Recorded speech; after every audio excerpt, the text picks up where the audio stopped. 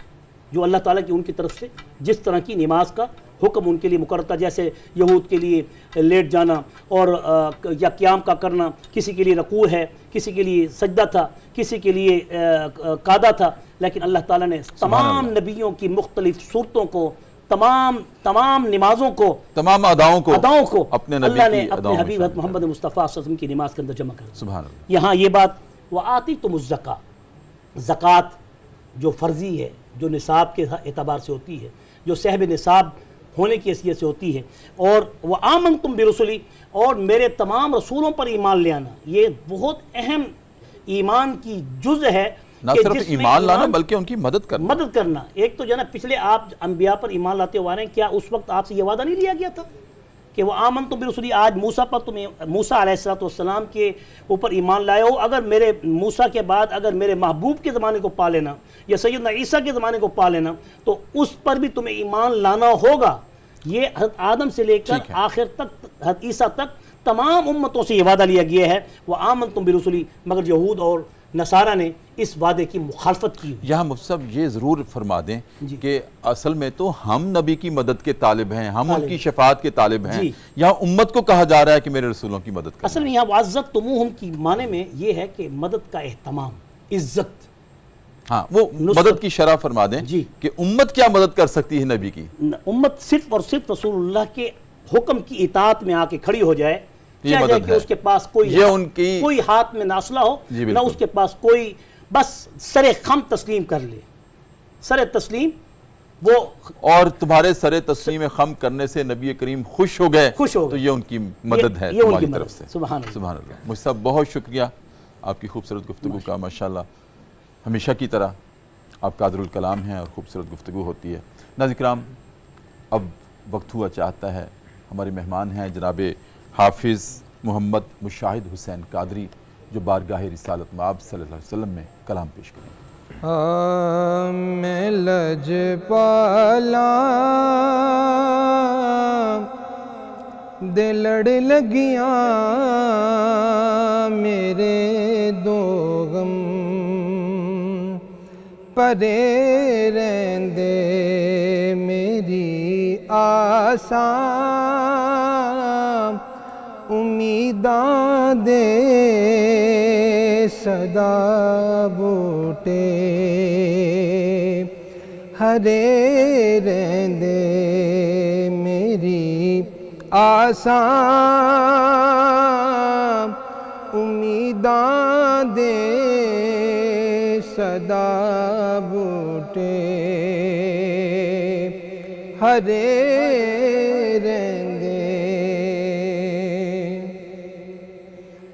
خیال یار وچ میں مست رہنا گا دنے راتی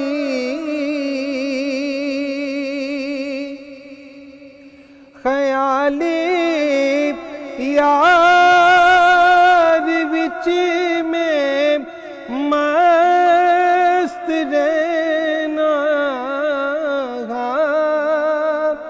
دن راتی میرے دل وچ سجن وسدا میرے دیدے ٹھرے رہندے میرے دل وچ سجن وسدا میرے دیدے ٹھرے رہندے میں لج پالا دے لڑ لگیاں میرے دو غم پرے رہندے دعا منگیا کرو سنگیوں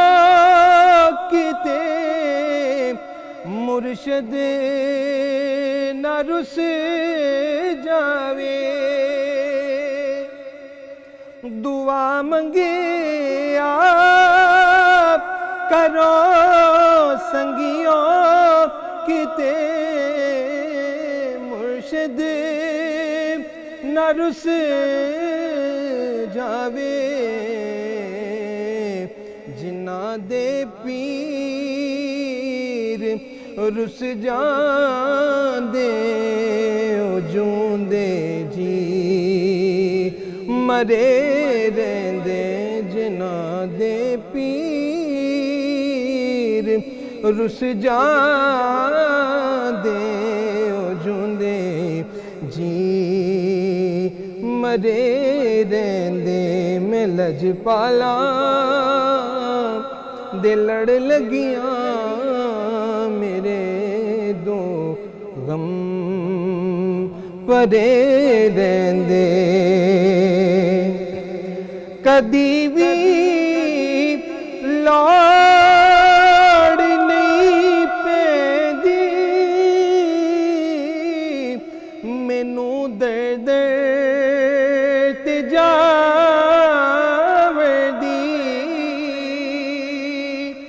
کدی بھی لوڑ نہیں پیندی مینوں درد تے جاوندی میں لج پالا دا منگتا میرے پلے بھرے رہندے میں لج پالا دا منگتا میرے پلے بھرے رہندے میری آساں امیداں دے صدا بوٹے ہرے رہندے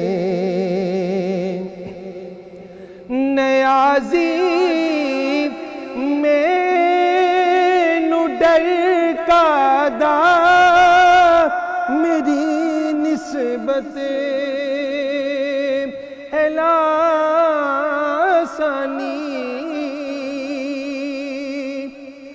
نیازی مینوں ڈر کا دا میری نسبت ہے لاسانی کسے دے رہن جو بن کے قسم رب دی کھڑے رہندے میری آساں امیداں دے صدا بوٹے ہرے رہندے میں لج پالا دے لڑ لگیاں میرے تو غم پرے رہندے میری آساں امیداں دے صدا بوٹے ہرے رہندے